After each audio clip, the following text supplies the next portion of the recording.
Bienvenue dans BTV dans votre émission Tribune Politique amaat mbégte bu baax a baax ñëw seet si ki nga xam ne dafa bokk ci man su ma nee dafa bokk ci man nag moom du ma bàyyi ma fenn j'espère bokk na ci ñi nga xam ne ñoom ñoo ñu yar ñoo ñu teete ñoo ñu gunge jàngal ñu àdduna yu bari tey ma am contentement trop retrouver waat ko ci beneen casquette ci beneen facette parce que ba ñu nekkee ndaw seen kër lañ daan fréquenté ma doon ànd ak rakam muy Papa Diallo maa ngi koy ziar bu baax a baax donc tey jii nii su ma demee tey ba di toog di waxtaan ak moom ñu war a waxtaanee ci mbirum dëkk bi donc kon contentement laa ci am ak mbégte vous allez rendre compte que ne ce monsieur là que vous voyez devant moi donc bokk na si ñi nga xam ne ñu ngi doxal Sénégal bu baax a baax et di ngeen ko am occasion pour mun ko découvrir à travers cette émission qui est la Tribune Politique donc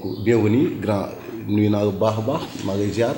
maa ngi dellu ziar Awadi di la remercier ci ñëw bi nga ñëw fii ci kër gi. pour que ñu waxtaan ci mbirum développement. di préciser grand bi ingénieur man sama personnellement damay noppi parce que li nga xam ne moom nga nekk yëpp su ma ko naree wax mun naa ko cetu donc dama koy bàyyi peut-être moom mu def présentation bi nga xam ne moom nga nekk adduna bi yëpp xam ko ci Sénégal xam ko ci mu nekk di ci liggéey bu am solo ndax damay faral di wax naan gémmiñ yëpp yemuñu làmmiñ yëpp yemuñu donc pour ma bañ ko cetu donc grand dañuy bàyyi ak téléspectateurs yi nga wax vraiment yow yaay kan ak si lan nga nekk et tout waaw dem nga waxal ko sa bopp. D'accord merci donc ci tënk rek yàlla dimbali na ma ci kàttanam ñu jàng tuuti. ñu nekk spécialiste en soudage nekk inspecteur de l'enseignement technique de la formation professionnelle. Mais aussi am chance de formation de spécialisation dans le domaine de la soudure. Donc am nañu diplôme d'ingénieur international en soudage ak d'inspecteur international des personnes du soudage. donc soudeur bi kon nit mën na ci dem ba nekk ci ingénieur. waaw xam nga ci biir soudage dafa yaatu. dafa yaatu parce qu'il y a déjà plus de 100 procédés de soudage. Donc il y a des soudeurs internationaux, il y a aussi des ingénieurs en soudage dans le domaine de surtout du pétrole. Actuellement surtout que ñu ngi nekk dans le domaine du pétrole et du gaz. Donc soudure da cee am solo bu baax parce que depuis l'extraction de ces minerais, depuis l'extraction de ces produits-là, l'extraction pétrole, l'extraction gaz, toutes les infrastructures yi nga xam ne ñoo war a extraire loolu ak le transport, le stockage, le raffinage loolu yëpp soudure bi da ci intervenir. Donc c'est important que nit ñi xam ni donc importance soudage bi dans ce dispositif du pétrole et du gaz. mais man lu ma si jéem a xaw a jaaxal tuuti mooy est-ce que soudage boobu c'est du même ak yi nga xam ne moom ngay gis ci mbedd bi nit yi nekk di soudé donc ñooñu kon dañu war a gën a mën a professionnaliser seen métier bi. waaw professionnaliser oui parce que xam nga dañuy am lu ñuy wax menuiserie métallique. bon ñu ci bëri nag dañuy bind seen atelier soudeur. mais c'est de la menuiserie métallique. donc ñu ci gën a bëri ay portes ak i fenêtres la ñuy def. ñeneen ñi di def des moulins à mil des machines agricoles et autres. ñu ngi may wax pour nga yëkkati baat bi tuuti. des machines agricoles. ak moulins à mil ak portes ak i fenêtres. des meubles. donc loolu yëpp loolu mooy menuiserie métallique. mais bokkul ak la spécialisation de la soudure. fi nga xam ni c'est des tôles d'une épaisseur assez importante. yuy laaj yenn certaines résistances yi. ngay souder ay chaudières ngay souder ay tuyauteries gaz. loolu dafa laaj spécialisation dafa laaj professionnalisme. dafa laaj sax li ñuy wax des agréments en soudage. agréments yi par 2 ans lay durer ñu koy war a renouveler. donc loolu beneen spécialité beneen formation la. voilà donc kon tey on peut dire que ne yéen ingénieur en soudage yooyu mënoo leen ñàkk si li nga xam ne moom la ñuy waxtaanee jamono jii ci dëkk muy pétrole ak gaz. waaw parce que ñu ñooy assurer la sécurité des installations. et leur durabilité. parce que loolu fi liggéey ci soudure war a fàttali ko accident bi amoon ICS fële ba nit ñu bëri dee ci benn soudure moo pété woon. boo fàttali ko Titanic bi muy am problème bi aussi ba bateau bi toj. soudure yi ñoo pété. donc boo xoolee accident yu gën a rëy yëpp. boo soudure yi nga xam ne c'était pas très bien fait wala c'était pas très bien supervisé.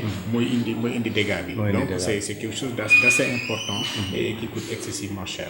En tout cas, j'espère que expert moo wax expert dans la matière moom moo wax et je crois que ñi ñuy seetaan ak peut-être kilifa yi nga xam ne ñoo ñu sax war nañ mën a jëlaat mesure ci yu mel ne et j'espère que ne dinañ ko def que képp koo xam ne aussi tamit da nga bëgg def soudage wala dara il va falloir nga dem jàngi ko bu baax a baax parce que tey adduna bi dafa weesu fi nga xam ne defar buntu fenêtre rek war nga mën a yor kaaraange réew war nga mën a defar leneen ak leneen kon nañ ci bàyyi xel bu baax loolu c'est parenthèse woon ak waat.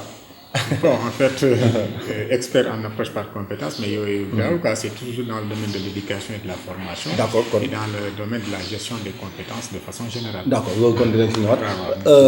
Monsieur Diallo gis nañ bërki démb li nga xam ne moo xewoon Ndakaaru nekkoon capitale jóge ñi ñu si bëri ñëwoon fii ci Ndakaaru muy ouverture Massalikul Jinaan mais dafa am lu ci particulier loo xam ne si lañ bëgg nga wax ñu si sa xalaat gis nañ fa président Wade ak président Macky Sall ñu daje fa saafoonte fa joxante fa wax yëkkati ku nekk yëkkati sa waxu morom ci kanamu xalifa bi ñu koy gërëm bu baax a baax moom xalifa bi di ko ziaraat bu baax di yeesal suñu ziar ci moom ak suñu njëbal donc tey soo gisee lu mel noonu am lan nga ci mën a wax.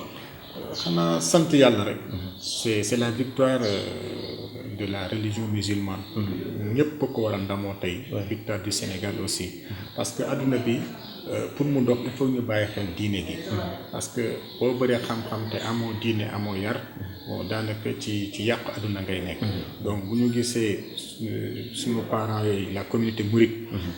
mu jaral leen investissement bu toll noonu. pour dëgëral l'islam pour saxaan l'islam. mënuñu ko lu dul sant ci yàlla sant ci aussi kilifa diine yi nga xam ne.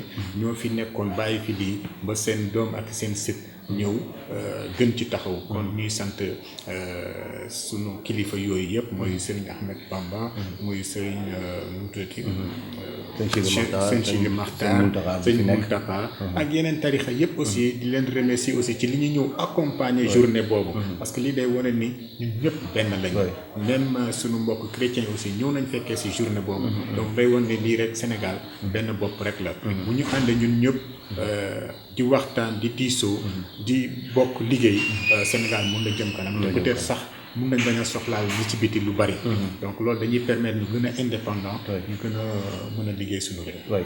gis nañ fa ak lu fa xew wax naa ko sànq mooy joxante loxo bi nga xam ne président Wade ak président Macky.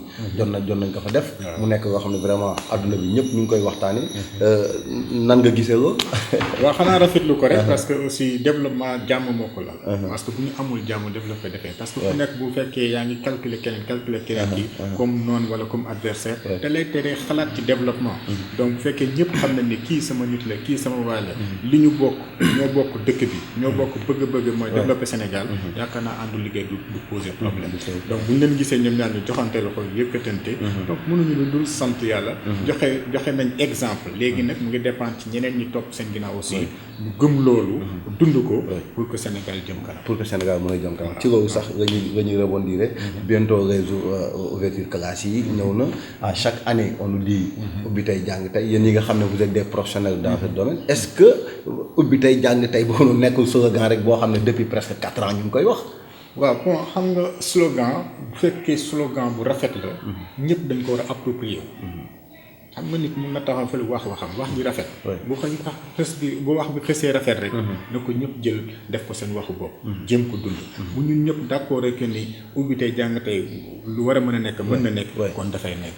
moo tax moi j'invite à toutes les personnes. toutes les bonnes volontés surtout les associations sportives et culturelles ñi nga xam ne ñu ngi dëkk ci quartier yooyu. ñu dëggal loolu. jóg dugg ci école yi ci établissement yi. nettoyer ko.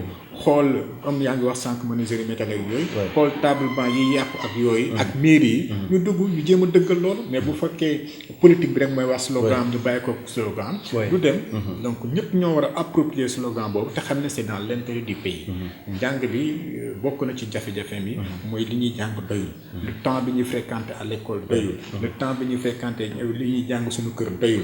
donc yooyu dafay feeñ ci compétence nit ki ci capacité nit ki moo tax ñëpp a ko war a gëm ñëpp a ci war a jàpp pour que mu dëggal ko ñu dox ci loolu d'accord mais li si xaw a teexee mooy ça fait presque 4 ans su nga gaaw ñu wax depuis Serigne Mbaye Thiam ba tey monsieur Talla bi nga xam ne fan yi pass sax ñu ngi gis intersyndical yu génn di tirer si moom ne ko ñun ce qu'on veut mooy accord yi nga xam ne moom lañ xaati moom ñu mën ko dëggal pour que loolu mën a nekk donc soo gisee école su waaye tëji syndicat yi taxaw parents d'élèves bi taxaw enseignants yi taxaw ñëpp taxaw est-ce que dina yomb à ce que ñu def ubbi tey jàng tey man c'est ça mon problème et bëri naa ci morom waaw xam nga ay revendication bu yàggee moom dafay metti ci ñëpp parce que aussi li syndicat yi di revendiquer ñu ngi ci seen droit ci laaj ko mais xam nga am sa droit aussi da baax na nga intégrer aussi xool possibilité ka ngay waxtaanal parce que ñun ñëpp ñoo bokk Sénégal je suis d'accord sur le principe que ñoom dañu war a yokk seen payoor ak yooyu ñuy revendiquer yëpp mais aussi état tamit dafay war a calculer aussi capacité financière bi mu am parce que aussi il faut que ñu mën a doser ñaar yooyu mais je suis d'accord parfaitement en phase avec eux que ñoom seen soxla dañ ci war a taxaw mais nañ bàyyi xel aussi état bi tam li mu mën mu di ko def kon nag état bi war na def effort aussi ba jàppale enseignants yooyu parce que dispositif de la formation ñaari mbir la ba ñett sax y a ce qu'on appelle le triplet didactique l'apprenant l'enseignant et l'environnement de l'éducation ñett yooyu yëpp am solo bu ci manqué rek qualité enseignement bi da ci jouer kon donc ñu ngi ñaan ñëpp daal ñi nga xam ne ñu ngi werante ci autour de ça nañu gën a dalal seen xel ñu joxante cër ñu bokk bëgg-bëgg mooy le développement de ce pays mais est-ce que vous pensez pas aussi tamit que pour man état wala ñi nga xam ne ñoom ñoo diriger système éducatif bi suñu joxante accord ak ñi nga xam ne peut-être ñoom ñooy syndicat d'enseignement bi war nañ ko mën a aussi respecter est-ce que nekk loolu mooy mbëbët bi mais politique la xam nga c'est pas couler dans du béton du looy mathématique 1 plus 1 égale 2 effectivement donc xam nga nit ki mën nga am yéene vraiment def quelque chose ba pare nag mu dese la capacité def ko mais en tout cas loolu la ñuy souhaiter engagement bu ñu jël rek li ñuy souhaiter mooy ñu respecter ko parce que boo xoolee même ba ci loolu parce que ñun suñu système éducatif nu muy doxee da ngay gis da ngay jàng ba 3e rek def BFM amoo nga ne non man classe su naanitee laay bàyyi dem nekk apprenti super dem nekk dawalkatu sareet dem nekk et cetera or que yow boobu ngay soo commencé sax sa njàng donc ñu am na ñoo xam ne peut-être tey niveau BFM la ñu am na ñoo xam ne amuñu sax BFM dañuy yem rek ci niveau 3e bi après ñu génn est-ce que loolu du causer tey est-ce que nekk système bu baaxul moom mooy causer à ce que tey gis nga bëri na ay illettrés yi nga xam ne ñoo nekk ci dëgg des jeunes tey ak ñu Sénégal population bi nga xam ne dañuy wax ne 60 ou 70% yëpp c'est des jeunes mais ñu ci bëri jànguñu xamuñu sax la ñu war a def. donc lan moo waral situation yi. waaw xam nga le Sénégalais lambda dañoo bëgg souvent ku nekk dafa bëgg doomam jàng lu mu gën a kay possible ku nekk yéene boobu la ku nekk bëgg na nekk bureaucrate nekk ay ci instance de décision yi mais nit ki da ngay xam li nga bëgg mais aussi nga xam li nga mën parce que aussi kon ne di jàng nii rek tàllal ko amul sens gis nañ fi ñu bëri ñu jàng ba maîtrise génn amuñu dara alors que bu ñu teeloon orienté vers la formation professionnelle peut-être loolu leen dal aujourd'hui en tout cas ce que je pense mooy que le ministère ou bien l'État du Sénégal xam na ni à tous les niveaux à toutes les stations de formation ou d'enseignement apprentissage am na possibilité am métier bu méngoog loolu donc pourquoi vouloir continuer tey ay études yi nga xam ne xamoo kañ lay jeex te bu génnee xamoo looy liggéey parallèlement ñi ngay jàngee mun nga am métier boo mën a jàng mokkal ko génn pratiquer ko boo demee ba mokkal loolu pratiquer ko di dund am sa xaalis mën a yor sa bopp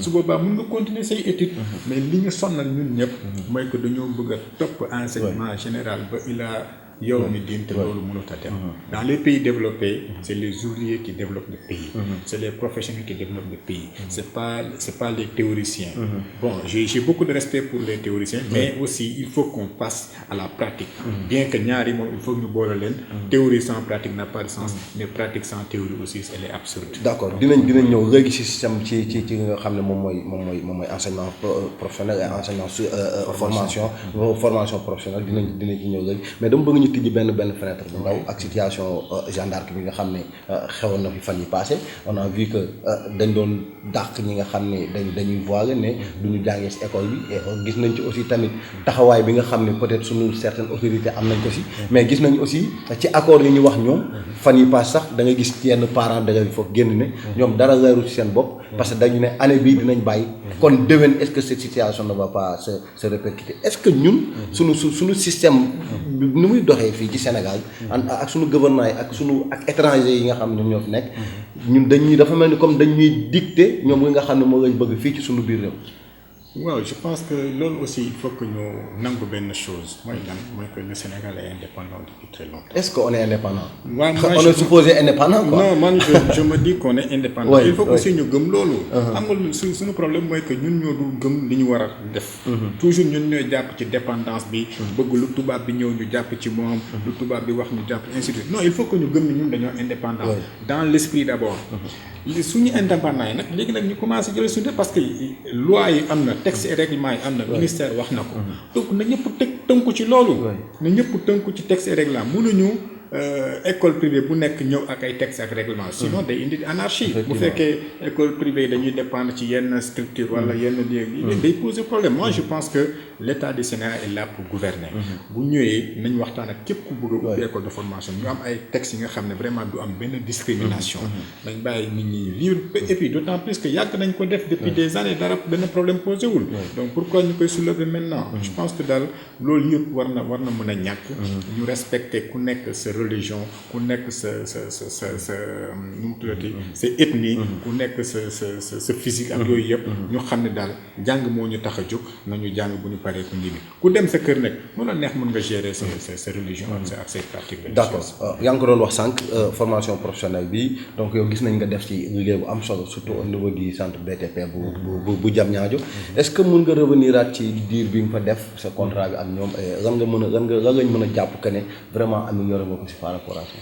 waaw au niveau centre BTP Diamniadio yàlla def na maa nga fa woon liggéey naa fa tuuti mais il faudrait aussi me préciser aussi que ni liggéey bi du woon man rek j'étais là-bas avec les administrateurs du centre les membres du CA j'étais là-bas avec l'administration du centre elle-même les collaborateurs proches mais aussi avec des enseignants qui sont dévoués et tout le personnel du centre que je remercie au passage donc yàlla def na bañ fa demee on a augmenté le nombre de jeunes qui viennent se former fekk nañ fa li ñuy wax certificat de spécialité benn module moo fa amoon depuis 6 ans man bi moo ñëwee ci biir 2 ans yi yokk naa ci 3 modules donc def naa certificat de spécialité en électricité bâtiment certificat de spécialité en topographie certificat de spécialité en labo géotechnique et on a déposé 3 autres projets aussi yu war a génnaat avec l'appui du 3FPT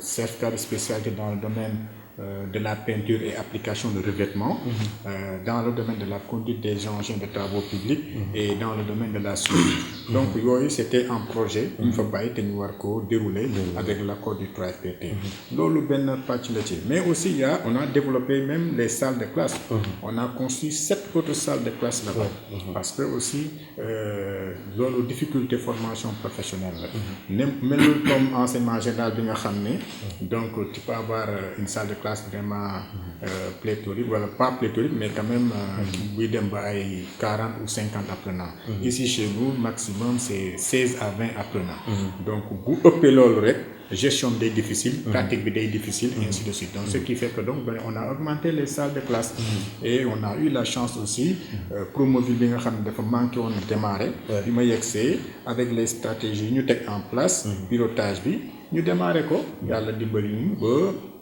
avec l'appui de l'administration nous formons à peu près 1547 jeunes 1547 jeunes dans 10 métiers différents dont la plomberie l'électricité le carrelage la maçonnerie la conduite d'engin, la topographie, électricité domestique, ak solaire bi, ak conduite d'engin. Donc métier yooyu yëpp formé nañ ci beaucoup de Sénégalais dans 11 régions du Sénégal. Donc loolu ñu ciy sant Yàlla. Je remercie aussi les États, l'État du Sénégal à travers le ministère de la formation professionnelle et le ministère des infrastructures nga xam ne wóolu nañ ñu ba confier ñu ce projet-là. Donc c'est un projet qui était vraiment ambitieux. Permettre na beaucoup de Sénégalais jaar ci am métier di commencer dugg ci entreprise yi. Loolu dañ koy sant Yàlla. Di remercier aussi suñu partenaires yëpp, les membres du conseil d'administration ñooñu tamit accompagner nañu bu baax a baax dans la mise en œuvre. En même temps aussi on a mis en place ce qu'on appelle un plan stratégique de 5 ans 2019-2024. Donc loolu aussi c'est avec l'accompagnement des membres du CA. Nous les remercier aussi au passage. Il y a beaucoup d'activités. Il y a aussi un partenariat qui était qu'on a mis en place avec le ministère de l'Éducation nationale. Parce que foofu aussi on s'est rendu compte que au niveau de l'Éducation nationale il y a beaucoup de chantiers yu ñuy démarrer mais dañuy am problème pour terminer ko. Ou bien dañuy am problème pour terminer ko dans les délais, ou bien duñu respecter la qualité des infrastructures. Donc loolu moo tax ba ñoom ñuy wax waa DCS gis ni il faut que ñu am seeni propre contrôleur de chantier pour que vraiment ñu gën a mën a suivre ces entreprises yi nga xam ne ñoom ñoo jël chantier yi te vraiment eggali ko wala def ko mu jaar yoon dafay poser problème. ñooñu aussi démarré woon nañu ñoom ñu leen di former. Donc di sant yàlla ci yàlla bi ñu dimbalee ak toutes les bonnes volontés ñu liggéey ci loolu yëpp. Di remercier aussi les PTF, partenaires techniques et financiers, dont l'AFD, dont la BAD, dont l'IXDEF, dont la Banque mondiale ak le ministère ak ñoom ñëpp. Di leen di remercier parce que ñun ñëpp ils se sont beaucoup impliqués ak toutes les entreprises yi nga xam ne ñu doon jëlal ay stagiaires. Donc ñooñu ñëpp ñu leen di remercier ci accompagnement boobu. Aujourd'hui il faut que nit ñi comprendre que le dispositif de la formation professionnelle il faut que ñaar yooyu mën a ànd. Le monde de l'entreprise et le monde de la formation. Barrière boobu existé woon dafa war a tëb parce que sinon dootul am communication bi te pour que nga former pour entreprise il faut ngeen di waxtaan. Loolu la c'est important. Man lu ma si doon bëgg a yokk rek peut-être seen prochain projet bi nga xam ne moom ngeen di def. Il faut ñu jël chauffeurs yi. Surtout certains chauffeurs. ñu former wax leen. Parce que monsieur Diallo vous avez vu situation Sénégal bi temps yi nu mu demee ak accident yi nu ñu bëree et tout kenn mënul wax lan moo koy causé. Donc ñun sax ak sunu association ECOS on a fait des séminaires par rapport à ça pour xool lan mooy problème bi dañu xamul ba xam psychologiquement yenn certains chauffeurs yi dañu parewul wala dañu xamul ba xam dañu manqué formation wala dañuy màgg rek commencé dawal. Est-ce que yéen a ngi xalaat parce que tamit chauffeur métier la donc est-ce que yéen a ngi xalaat aussi tamit seen deuxième plan d'action que ngeen impliqué si ñooñu nga xam ne ñoom ñoo nekk ci kaw tali bi di dawal oto yi. waaw bon xam nga loolu moom bon du sama domaine trop. Pour former les chauffeurs ci conduite transport en commun ak yooyu. Mais li ma ci mën a wax rek en tant que citoyen. mooy que il y a beaucoup d'éléments qui entrent en jeu. bokk na ci éléments yi entrent en jeu mooy yenn chauffeurs yi ci bëri ils sont jeunes. Donc yenn jeunesse yi aussi day jouer ci responsabilité bi sens responsabilité boo jëlee jeune nga jox ko dénk ko benn bus buy jël ay 80 personnes 50 personnes muy dawalee un peu avec xam-xamam ak xelam day poser problème. Donc yenn yi nañ ko jox ñi nga xam ne am nañ expérience dawal yàgg nañ ci vraiment mérité nañ ko ak yooyu. Mais kuy soo génn ak permis rek nga jox ko yooyu aussi je pense que c'est pas normal. Loolu benn pàcc la beneen bi aussi mooy kii bi les véhicules en tant que tel. Parce que aussi bu fekkee véhicules yi dañoo màgget yenn màgget yi. Donc ça pose un problème. Loolu yëpp war nañ ci bàyyi xel. ak visite technique ak yooyu ñu indiwaat ci benn rigueur bi nga xam ne vraiment dafay tax nit ñi wàññi accident yi. Beneen bi aussi mooy dissuasion bi. Il faut que le pouvoir de contrôle wàcc ci terrain bi gën a taxaw ci les points les plus sensibles. Parce que la dernière fois j'ai suivi à la télé benn expert dans ce domaine di wax mais ñoom dem nañ ba gis ni am na ay points yu stratégie yi nga xam ne foofu la accident yi di gën a bëri lu muy am kon donc nañu positionner ci yooyu def une étude scientifique xam le pourquoi de ces accidents là est-ce que ci ni ñu tabaxee route bi la est-ce que ci manque de surveillance yi la mais ñu qu'ils trouvent des solutions qui font que vraiment parce que jafe-jafe mënut a ñàkk mais jafe-jafe yu amee il faut qu'on s'assied autour de